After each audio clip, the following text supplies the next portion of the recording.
skill can be executed well without the perfect tools. Clover will be sponsoring this entire series. If you don't know of Clover, they sell quilting supplies and a variety of sewing notions. They're the ones in the green and yellow packaging. I'm sure you've seen it before. They sent me a bunch of tools to be able to show you guys how to perform some of the skills that we are going to cover in this series. In addition to what they sent me, they also sent extras for one of you. In order to enter the giveaway, all you need to do is leave a comment on this video or any of the videos in the series. One comment per video gets you one entry for up to 8 entries. Okay, so let's talk about hems. First of all, I want to point out that my garment is still completely unsewn. All I've done so far are the darts. And the instructions will have you sew the side seams, sew the shoulder seams, put your facing on, and then do your hem. And for me, that is just a little bit fussy once it gets time to actually sew the hem. So what I like to do is pre-press my hems before I sew anything. For me, it's just easier to do it in these smaller bits. We're just pressing, we're not sewing anything. And then when it comes time to sew it, all of the little fussy work has already been done. So Clover offers something called a hot hemmer. I think a lot of you are probably very familiar with this, but I want to introduce you guys to something called the hot ruler. And I actually prefer the hot ruler to the hot hemmer for garments, for garment hems, especially the bottom hem, because it's so much bigger. I mean, you can see this one is, you know, several inches longer than its counterpart. So you will be able to hem more at one time. Now, that's not to say that I don't recommend the hot hemmer. I totally do, especially for this rounded edge. If you're doing like pocket details, I also really like the mitered corner, and there's just a lot of ways to get into this. This is multifunctional that you need for kind of like smaller areas of your garments. But when you're doing the longer hems, I totally prefer the hot ruler. If you're not familiar with either one of these products, it is kind of like a fuzzy nylon type of material that you can press, steam or no steam, right on top of, and nothing is ever going to happen to it. It is pliable, but almost like a stiff interfacing would be. It's not going to break, but it's still stiff and sturdy. You guys can hear it a little bit there. Okay, so more often than not, your hem is going to be 1 1/4 inches on your lower hem.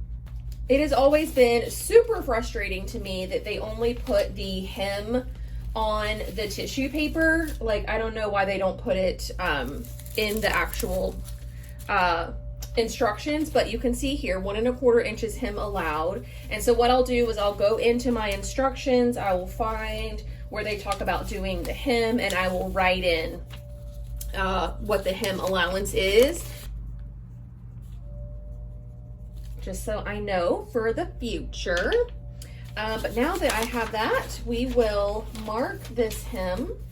So typically for a hem, what you will do is you will get your clear ruler and you will place it down to where 1 1/4 inches is along the bottom edge, and you will mark this, right?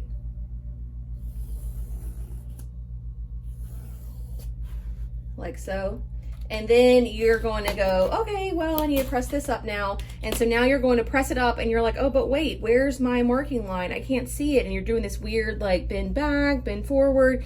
So this is going to eliminate that as an issue as well, because now that we have our hem marked, all we need to do is lay the hot hemmer on our marking line like so, and then turn this up. And we can know that it is along the 1 1/4 inch mark, because it's also being verified for us. As we press it up, it's touching that 1 1/4 inch mark. So like I said, you can totally press onto this. So I would essentially I would be doing all of this at my ironing board. So I'm gonna go over there and press all of my pieces and show you the hot hemmer in action. Okay, and once you've got that initial hem done, obviously we don't want to leave this edge raw. You can also, of course, go and serge this or zigzag it, but when I'm working with stable fabrics like this sateen, I just prefer to not take the easy way and to do it so that it's clean finished all on the inside. So again, the hot ruler comes into play, making really quick and easy work of this, because you can lay the hot hemmer over a seam that you've already pressed and it won't unpress that seam. Does that make sense? So if I wanted to fold this up by 1/4 of an inch, and again, I have it all marked, I can do that and not have to worry about my original crease being pressed out as I go over it. If I didn't have this hot ruler down right now, I would be unpressing all of this original hemline that we pressed up. So I come in like so, and you're not really trying to get like the full, I don't know why that's rolling up like that. You're not really trying to get the full press. You just kind of want a little bit of a crease. You can see my original one is still intact. And then I'll use my fingers to kind of press that up and into place. And then this little edge. And then press it all down together like so, pressing under that raw edge, so you can see what that's supposed to look like there. Let me finish this up and I'll show you the finished result.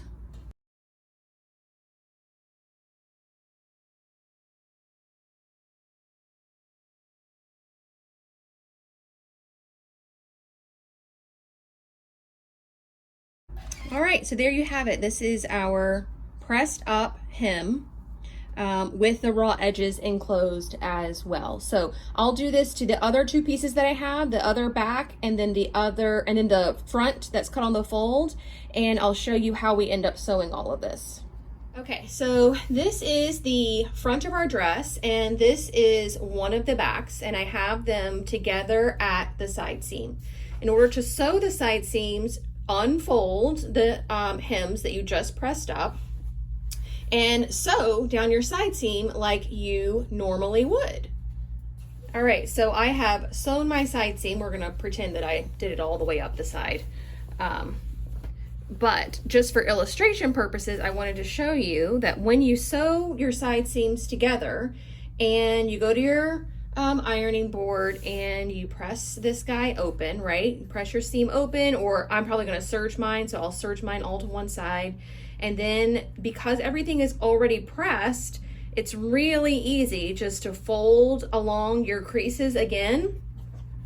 And then your hem is ready to go. And you don't have to do any of that fussy stuff over at your ironing board when your whole dress is already assembled and this is like the last step. Do you know what I mean?